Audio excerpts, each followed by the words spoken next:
Bismillah 6, kalau bandingkan dengan Bismillahilladzi la yadurru ma'asmihi syai'un fil ardi wala fis sama'i wa huwas samiul alim, yang ramai mula hafal lepas selalu disiarkan di TV dan radio zaman Covid dulu. Bismillah 6 ialah rekaan orang terkemudian, sedangkan Bismillah ni ialah yang datang daripada Nabi SAW, ada dalam hadis sahih riwayat Abu Dawud, At-Tirmizi dan Ibnu Majah serta Imam Ahmad.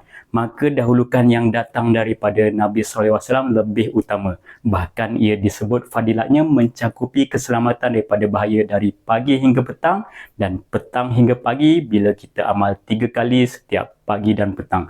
Sambungan hadis sebelum ni, perawi kata lepas mendengar fadilat itu, ada orang memandang Aban yang tertimpa sakit lumpuh. Aban pun berkata, "Kenapa kau tengok aku? Demi Allah, aku tak berbohong atas nama Uthman dan Uthman tak berbohong atas nama Nabi SAW.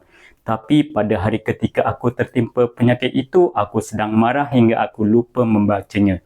Begitu keyakinan era sahabat dengan amalan yang diajarkan Nabi SAW.